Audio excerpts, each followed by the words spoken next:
Muse. It's like 2 days in a row. What are we going to do here?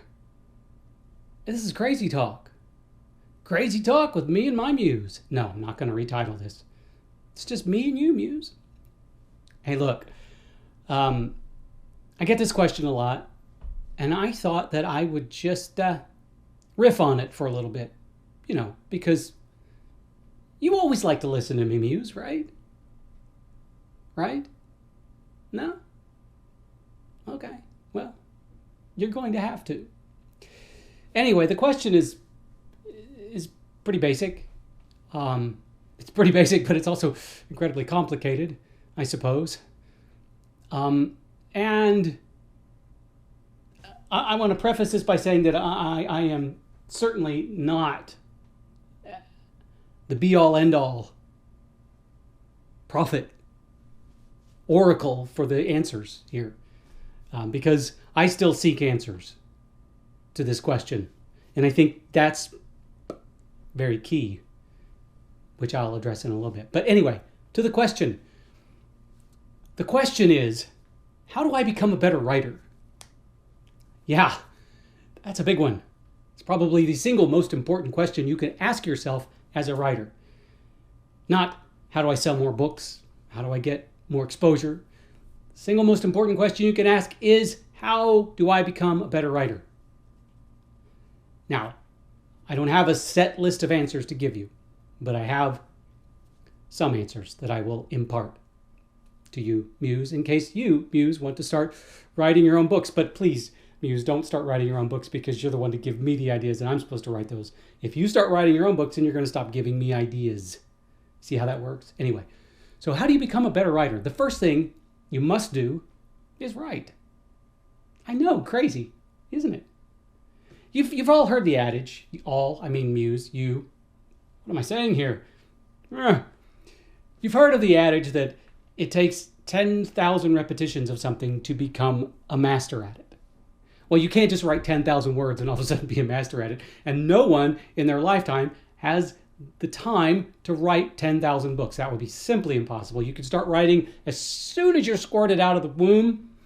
And by the time you die, I doubt that you would be able to complete 10,000 books because your first few books would be nothing but gibberish. And you know what I mean. But anyway, you just got to write. You just got to write every day. If you can. Of course, there are times when, like currently, I am not writing right now because I have to take a break from it because I'm working on a show. And at least for me, dividing up my creativity until the slices of that pie are too thin, all of a sudden, each one of those slices no longer tastes as good. So I would rather eat the whole pie, because that's how I am, especially if it's apple or pumpkin. That's just me. But you just got to write. And as long as you have the creative energy, write. And you don't have to necessarily be writing in a book all the time. Sometimes it's really good to take a break from writing in the book and do like stream of consciousness writing, or write a short story, or write a monologue. And like I've said before, the smaller that you write, the harder it gets. So writing a monologue is incredibly difficult. If you can master writing monologues, trust me on this, your writing will skyrocket. Especially your writing of dialogue.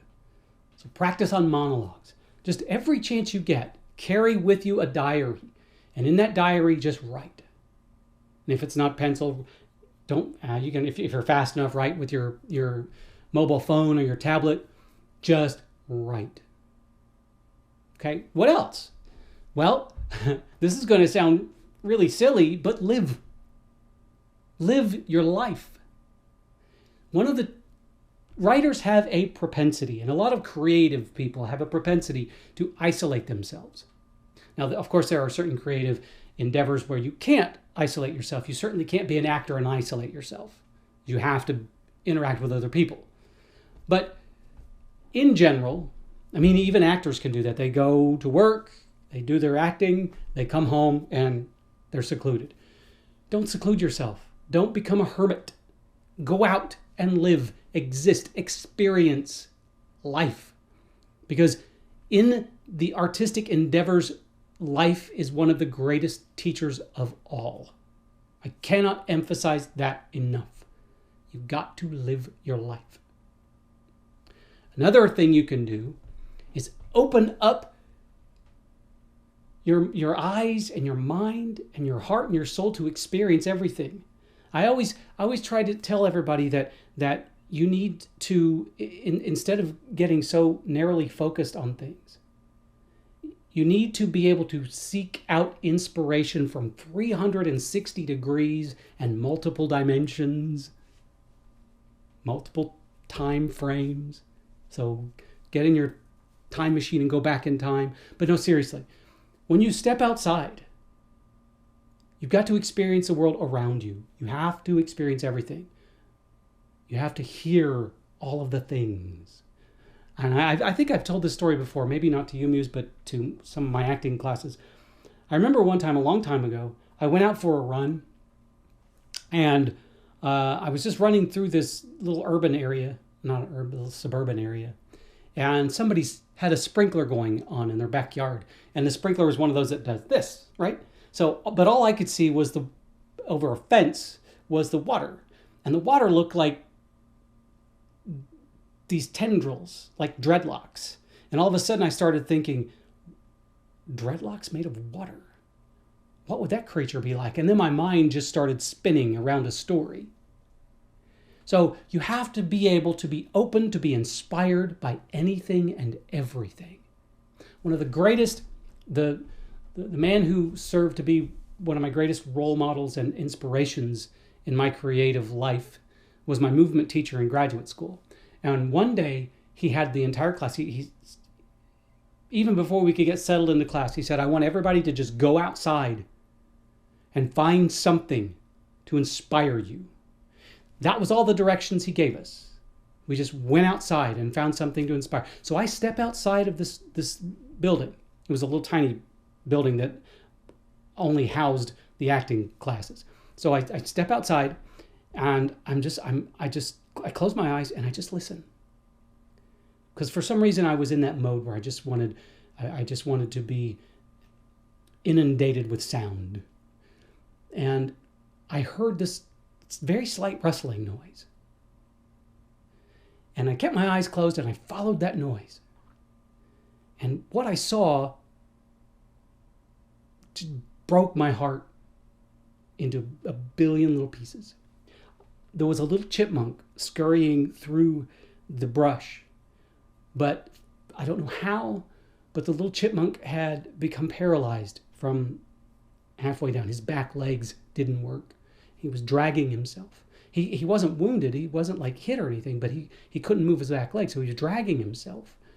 And I just sat and watched this little chipmunk move and survive without the use of his back legs. And that I walked back into class filled with such raw emotions that led to, I don't even remember what the exercise was, but it led to this amazing discovery in this exercise. Simply because I closed my eyes and I listened to the things around me. So what else can you do? Right outside of your genre. I tend to, for the longest time, all I was writing was zombies. And I knew that if I continued just doing that, something would happen. Be it, I would start repeating myself. I would start working on it. I would start abusing some sort of formula, and I hate writing with any sort of formula. So I told myself I've got to write something different.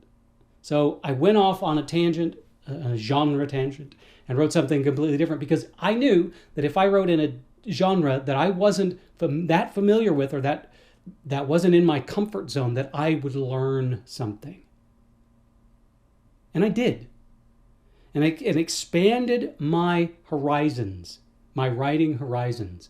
And I was able to come back to the zombie genre with a fresh approach. because I had learned something over here. And I think it may have been, I started writing my steampunk series, and in that steampunk series, is very dependent on the love between the two main characters. And what I discovered was this new way of approaching romance, such that it could be injected into any kind of story without being cliche and benefit the writing. So it was a wonderful experience. So you really need to branch out. And that doesn't mean you necessarily want to publish whatever you branch out, but don't be afraid to experiment. And that leads me to yet another tip for those who want to become better writers. Don't be afraid. It is so easy to find our comfort zone and exist within that and never leave it. But we don't grow within our comfort zone. We want to keep everything the status quo. So rebel against your comfort zone and write something completely different, or maybe not even completely different, but don't be within, let's say you have a series of books that you've been writing, and you've kind of kept it on this one particular path, and you've been afraid to divert yourself off of that path because you're afraid you might upset your readers, or you're afraid that it might take a turn that you don't know how to explore. But that turn that you have taken with that could also lead you into something absolutely profoundly game-changing. So don't be afraid. Don't be afraid to follow your gut. And that, of course, is probably one of the single biggest pieces of advice I could give you, is to listen to your instincts. I am, because of my training in graduate school as an actor, I am a very instinctual artist. I go with my gut all the time. I don't tend to research a lot of things unless it's something that I have to, unless it's something that I don't know about. But I also don't plan and plot things because I trust my instincts. It's not always 100% dead on, but I trust my instincts. And I know as I'm writing something, if my instincts take me on a tangent that doesn't work, I know. And I can rein it back in and say, okay, nice try, let's do something else.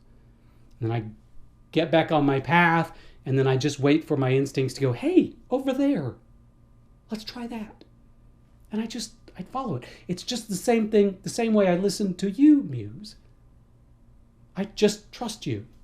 When you say, hey, I have a story that's, take a look over here. This story right here. I think you'll like it. I trust you. I go, okay, sure. I know I'm going to like it because it's from you. I trust it and I write it. You've got to trust your instincts. Because if you don't trust your instincts, you're going to wind up pigeonholing yourself and writing only from outlines. And these happy accidents that you could have by trusting your instincts will never happen. And so many times, those happy accidents produce gold. So follow your gut. Trust your instincts. So what else can we do? What other kinds of advice can I give you? Listen to music as a writer. And I don't listen to music as I write, but I listen to music all the time. And I don't just listen to music with my ears. This is important. I listen to music with my heart and my soul. I let it infect me. And I cannot tell you how many times I have come up with an idea for a book or a way to get out of a problem in a book simply by listening to music. I wrote a cyberpunk book called Lament. And I have every intention of eventually coming back to that and writing the sequel to that. And I know what the sequel is going to be. One day I was listening to this song by Devin Townsend Project called Higher. And the album had just been released. I didn't have the lyrics with me, and I was listening to the song, and I kept, instead of hearing the word, I was walking somewhere and I had my headphones in. Instead of hearing him sing higher, I kept hearing him sing, I am. And within the confines of that song, the phrase I am stuck with me, and it meant something completely different than higher. And then I attached that I am to a phrase in the music that I got right. And out of that, I realized I came up with the storyline for the second book in that series, as well as the title. The title will be I Am. So even in listening, hearing what I thought was a mistaken or mistakenly hearing something in a song, I was inspired.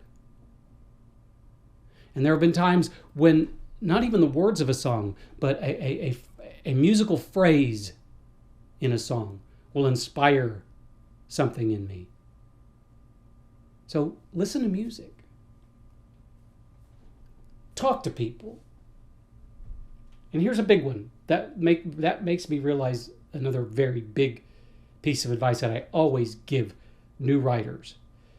If it is at all possible, take an improv class. I know that sounds crazy. You might think one of these things is not like the other, but they are. They are alike. If you take an improv class, and the more you study improv, the better you are going to be at writing dialogue. Please trust me on this. If you trust me with anything, trust me with this. One of the biggest weaknesses of a lot of writers is the inability to write good dialogue, believable dialogue. Improv will help you be able to do that. So if anyone in your community offers an improv class, find it and take it and dive into it head first. I know, because you're reclusive. You're afraid to go out and do that. You don't want to make a fool of yourself. Forget that. Be okay. Be willing to make a fool of yourself. What you will gain from the experience, you cannot gain anywhere else. And your writing will be so much better for the effort. Okay, I'm going to end there because I'm probably going to start going off on really strange tangents. But that's probably the best advice I got off the top of my head on how to be a better writer. What do you think, Muse? You going to take any of that to heart? No, don't. Because that means you're going to start writing, and we know where that leads. Just thank you for listening to me, Muse. I'm going to say it. I'm going to say it. Why? Because it's what I do. And because, Muse, you, say it with me, are awesome.